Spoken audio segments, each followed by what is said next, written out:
As our city and the world begin to see the light at the end of the tunnel from the largest pandemic of our lifetime, we cannot deny that the world has changed dramatically. We cannot ignore the fact that over 500,000 Americans have lost their lives, including Antioch residents.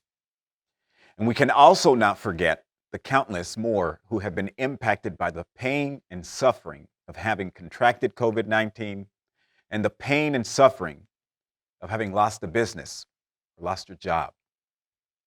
2020 was a difficult year, and 2021 is proving to be just as difficult. But I come to you today with a message of hope. When I ran for mayor in the midst of the pandemic, I did so because I never stopped believing in our city and what we can accomplish when we work together. Throughout this pandemic, our city has worked hard to provide you with some level of comfort. From putting a hold on evictions to providing small business grants and establishing vaccination sites, our city has never been so focused on tomorrow. As critical as the COVID-19 response has been, as a new mayor, I also know the importance of keeping and ensuring that every aspect of city government is working to best serve you. A few months ago, in my first address to our community, I told you there is nothing, absolutely nothing anyone can tell me that Antioch and its people cannot do.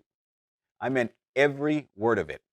Within the first 90 days as your mayor, along with the support of our strong council, we have passed the first phase of the largest police reform package in the city's history.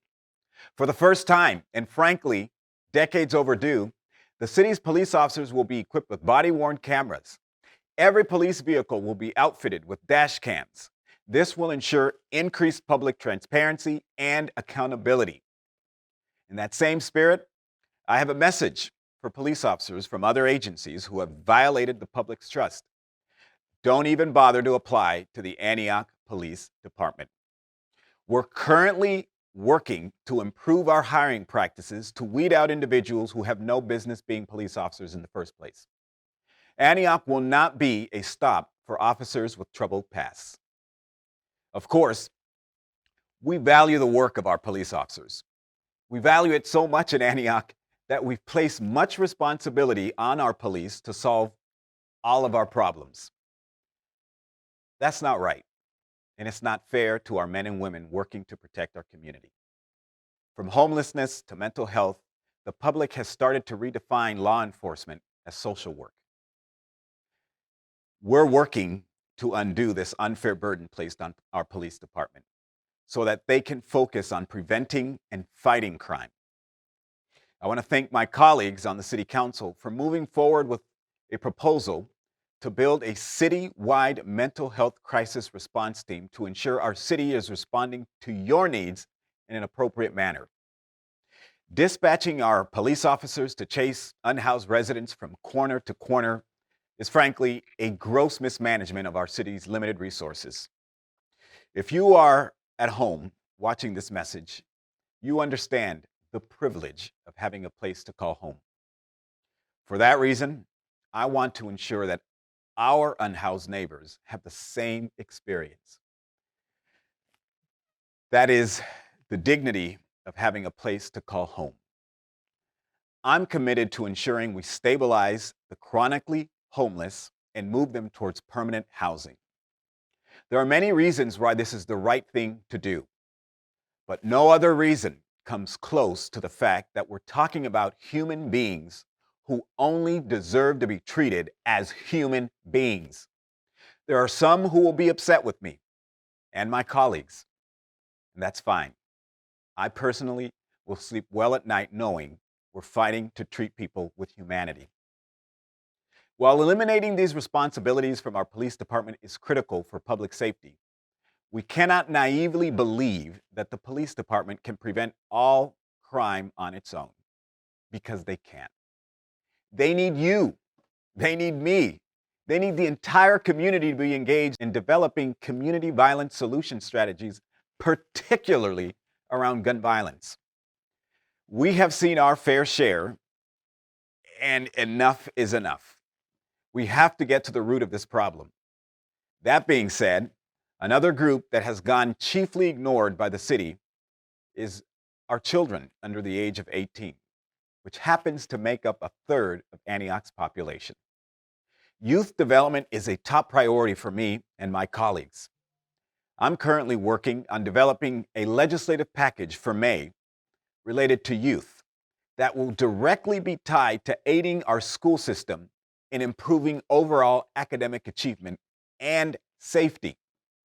As a city, we must recognize that Antioch, like our children, is growing up. We have gone from being a small town just off the Delta to now being one of the fastest and largest growing cities in Contra Costa County. This growth is bringing new opportunities, new ideas, and very much like the Delta meets the San Francisco Bay, Antioch that was and Antioch of now is occurring. I recognize to some of our community, this change may be overwhelming, but allow me the opportunity to extend a hand to you and say, I chose Antioch for the same reason you chose it, because this is the city where I bought my home and I'm raising my daughter.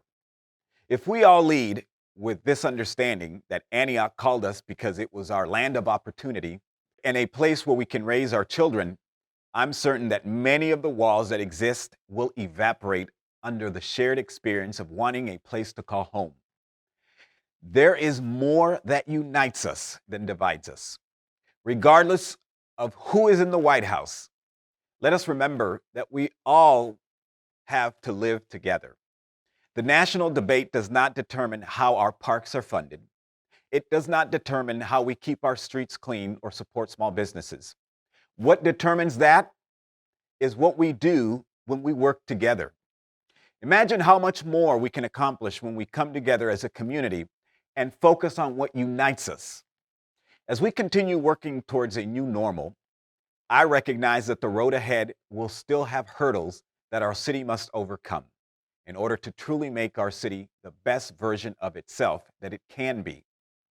But I step on this path with the full faith and optimism that every single one of us wants what is best for our city.